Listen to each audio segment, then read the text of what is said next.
जय हिंद। आज हम सुनने वाले हैं एक कहानी कहाँ की है? तो कहानी है फ्रेंच की, यानी कि फ्रांस की। फ्रांस में एक राजा और रानी होते हैं, उनकी कहानी है। हालांकि राजा और रानी से इंटरेस्टिंग चीज मिलेगी आपको सीखने को। इसमें देखिए, ये राजा रानी है, लेकिन इनका जो समाज के प्रति एकदम नकारात्मक प्रभाव दिखाया गया है। तो इन सभी कहानी को हम लोग अच्छे से समझने वाले और जानने वाले हैं और काफी लोगों ने कर दिया है।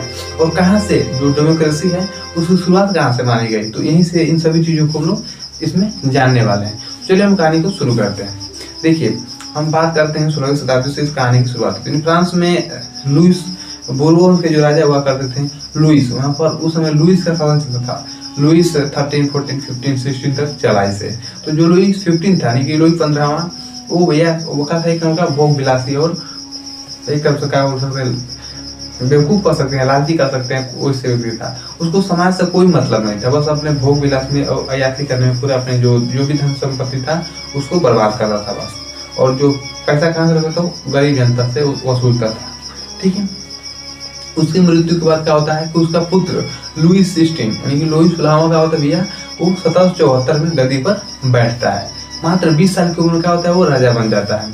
और राजा बनने के बाद भैया देखिए, राजा तो बन गया। और उसका जो विवाह होता है कहाँ पर होता है, ऑस्ट्रिया की एक राजकुमारी होती है मेरी एंथोइनेट। ठीक है, मेरी एंथोइनेट से उसका विवाह होता है। ठीक है, इधर ससुरा का चलो था ही। और साथ में जो रानी थी ना, मेरी एंथोइनेट, ये तो महाकचरी थी। ठीक है, महाकचरी थी। कैसे भैया, देखिए थोड़ा सा इनको कहानी शुरू होने से पहले इसमें जाना था कि इनकी क्या खास वजह था, एक इनके खास कारण क्या करते थे, अपने युद्ध में क्या करते थे। देखिए, जैसे फ्रांस में लंबे समय से क्या होता, इनके दादा परदादा आते गए तो सब भोग विलासी में थे। वो समाज ज्यादा तो कोई मतलब नहीं था, बस सिर्फ अपने भोग विलासी में अपने जीवन को व्यतीत करते जाते थे। ठीक है, इसकी वजह से क्या हुआ कि और युद्ध भी करते रहते थे बाहरी देशों के साथ, तो इनकी आर्थिक स्थिति धीरे धीरे कमजोर होती जा रही थी। फ्रांस की बात करें, ठीक है, वहाँ पर धीरे धीरे कमजोरी देखने को मिल रही थी। तो वैसे जब ये गद्दी पर बैठा लुइस 16, तो ये भैया ये क्या करता है कि देखिए, बैठने के बाद क्या करता है कि जो वर्साई का महल, फ्रांस में जो वर्साई का महल है उसको सजाता है पहले बढ़िया से भैया, एकदम बढ़िया से, एकदम उसको पंडाल बना के अच्छा से सजाइए। करीबन 30 करोड़ रुपए का करता है, उसमें खर्च करता है खाली उस महल को सजाने के लिए, रहने के लिए। ठीक है, सजाता है उसको। अपने साथ 1000 सैनिक रखते हैं, 100 गाड़ियां रखता है, और भी वगैरह वगैरह बहुत से सामान को वो रखता है साथ में। ठीक है, और उसकी जो पत्नी थी मेरी एंथोइनेट, इससे तो बातें अलग था। ठीक है, ये क्या करते थे भैया, देखिए पर डे, यानी कि ये प्रत्येक दिन 100 कपड़े, ठीक है, 100 कपड़े पहनती थी। और 100 जो नए जो परफ्यूम होते हैं, स्प्रे होते हैं, उसका यूज करती थी। नए नए फूलों से इनका यूज बनवाती थी। साथ में अपने साथ ये 500 सैनिक, मतलब जो इसका सेवा करने में होते थे, उनको नौकरों को रखती थी ये 500। साथ में ये बड़े बड़े नए नए बगीचे बनवाते, प्रत्येक दिन नए नए बढ़िया। तो फिजूली के खर्चे करते थे लोग, बाकी जनता को मरे या जिए उससे कोई मतलब नहीं है। ठीक है, तो ये कहानी इनकी शुरुआत ऐसे अपने जीवन व्यतीत करते थे। अब प्रभाव क्या होता है कि देखिए, जो फ्रांस है वहाँ पर जो 3 ग्रुप में बटा हुआ था, यानी कि 3 स्टेटों में क्या होती है, वहाँ की जो जनता थी वो बटी हुई थी। ठीक है, कहानी यहाँ से हम लोग को शुरू होती है देखने को। तो देखिए, वहाँ की जनता कितने रूप में, 3 स्टेटों में। जो प्रथम स्टेट थे उसको जो पादरी, यानी कि जो चर्च वाले व्यक्ति थे, उन सबको उनमें उत्तम श्रेणी माना गया था, प्रथम स्टेट वाले थे। इसमें कुछ राजा कभी आते थे। और इसके बाद आया द्वितीय स्टेट, यानी कि दूसरा श्रेणी में आते थे, तो कुलीन वर्ग वाले थे। ठीक है, और एक और वर्ग था, कौन सा, तीसरा वर्ग, यानी कि जिसको हम तृतीय स्टेट बोलते हैं, तो जिसमें पूरी आम जनता थी, किसान थे, भूमिहीन मजदूर थे, और जो सरकारी कर्मचारी थे जिनको क्या कर रहे हैं, उनको पद से निकाल दिया गया था, वो कुछ वकील थे, कुछ इसमें मिडिल फैमिली वाले भी थे। ठीक है, तो इनकी जो जिंदगी थी एकदम काफी बदतर से बदतर चल रही थी। कैसे चल रही थी भैया, क्योंकि यहाँ पर जो राजा था ना, वो राजा ने कहा कि जब ये गद्दी पर तो बैठे, हालांकि लंबे समय से चल रहा था क्या, राजशाही चल रही थी। लोग राजा को क्या मानते थे, अपना ईश्वर मानते थे। भैया राजा ही क्या है, ईश्वर है, यानी कि ईश्वर के बाद क्या है, राजा ही अपना सर्वमान होते हैं। वही जो भी बोलते हैं वो सच बोलते हैं, और उससे हम लोग का क्या होता है, भलाई होता है। लेकिन रानी के करतूतों को, राजा के करतूतों को देखकर जनता को क्या होने लगा, इनको ईश्वर पर शक होने लगा कि नहीं भैया, ये तो ऐसे ईश्वर नहीं हो सकते। ठीक है, रानी ऐसे काम कर रही है और ससुरा दूसरे से किसी चक्कर में काम चल रहा था, तो वो देखकर जनता और क्या होगी, बौखला गई कि नहीं नहीं, ये तो गड़बड़ लग रहा है, ईश्वर तो नहीं हो सकते ये लोग। ठीक है, लेकिन ये कारण तो छोटे से मामूल पड़ता है। लेकिन बाद में क्या हुआ कि भैया, अब ये फ्रांस वाला हमेशा कहीं ना कहीं युद्ध करता रहता था, मित्र देशों के साथ क्या होता था, युद्ध में कूद पड़ा था लड़ने के लिए। भले ऐसी आर्थिक स्थिति आती थी, पूरा गिर गई हो, टूट गई, कमजोर हो गई हो, लेकिन फिर भी क्या था, दूसरे देशों के साथ युद्ध करने में लगा रहता था। वो ऐसा इसलिए करते थे, वो सोचता था फ्रांस की कर ले अपने साम्राज्य को हम विस्तार कर लें, कि बड़ा कर लें। तो भैया बड़ा करने में अगर युद्ध होगा तो जानते हैं कि जन और धन दोनों का हानि होगा, तो वैसे यहाँ पर हानि देखने को मिलती।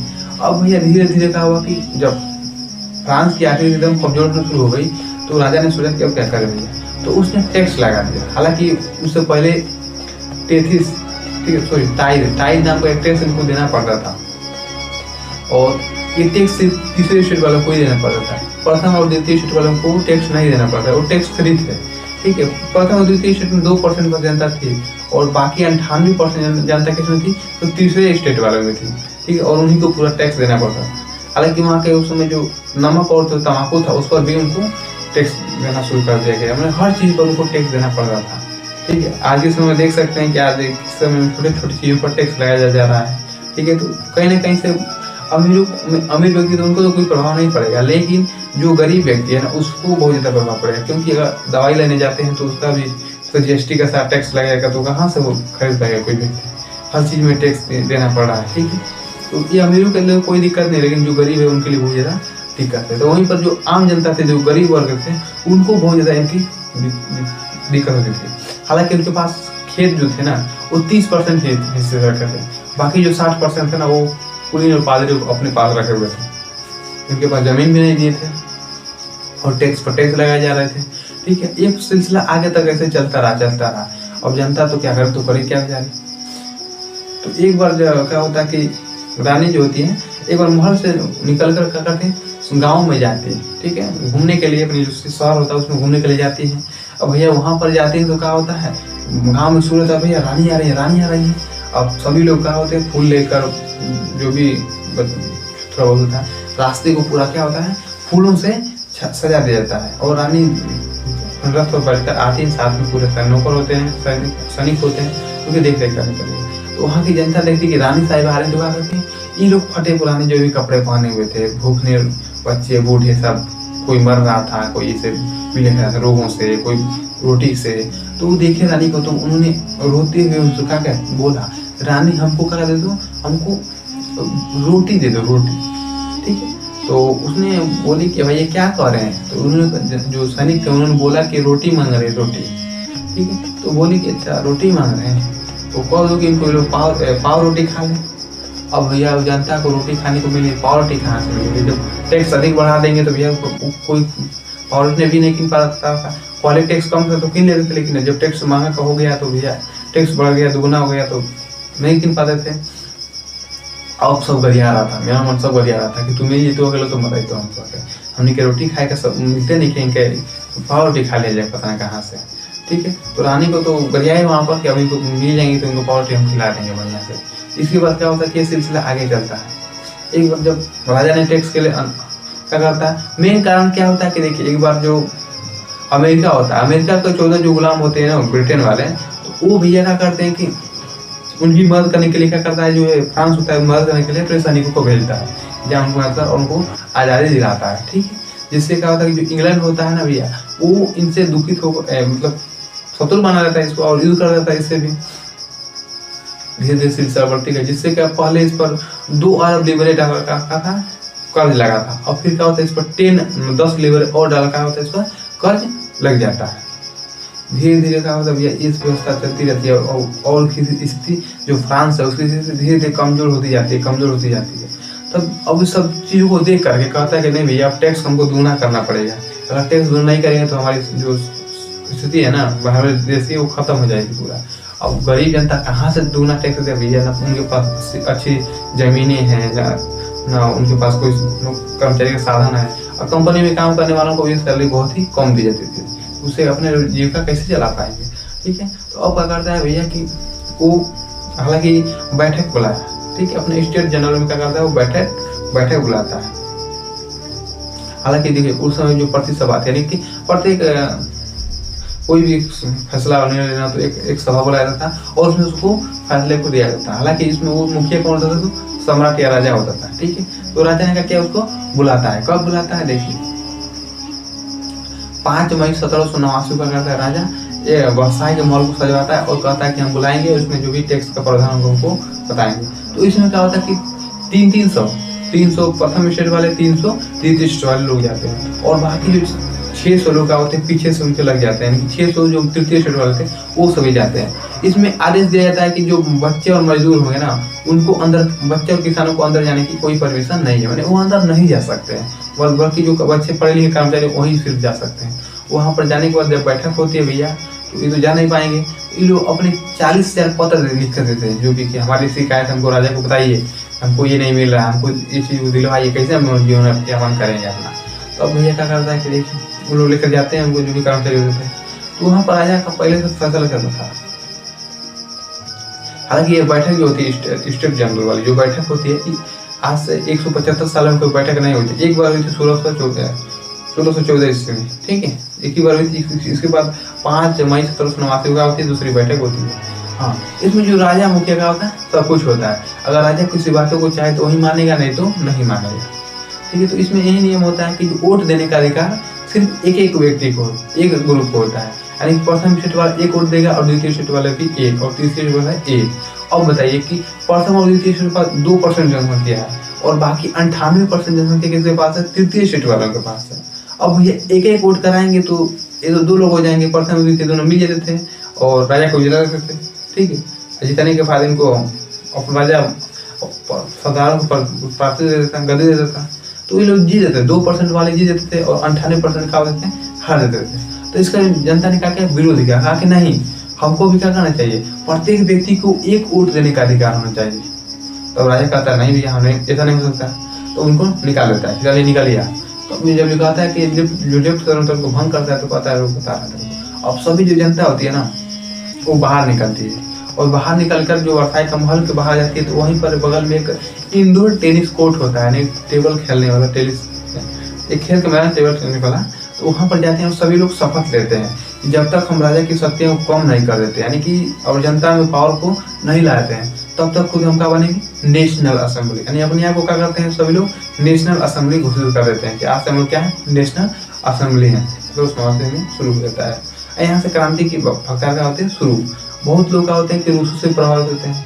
ऐसा क्यों होता है कि जो रूसों कहता है कि भैया किसी को भी जन्म से अधिकार नहीं है कि उसको बेड़ियों में बांध कर रखा जाए, प्रत्येक व्यक्ति को अपना अधिकार होता है कि वो लिखा हो जाए, आत्मनिर्भर, अपने आत्मविश्वास का कर सके, घूम सके, चल सके, यानी कि कोई किसी को प्रेशर ना दे, किसी को दबाव ना दे, ठीक है।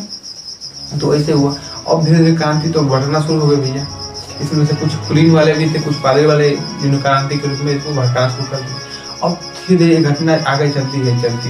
इस बीच क्या होता है कि कोई सूचना देता है कि भैया राजा क्या कर रहा है ना, सैनिक बुला रहा है, जो आप लोग फसल बोए हुए हैं उसको कटवाने के लिए और कैदियों को मरवाने के लिए।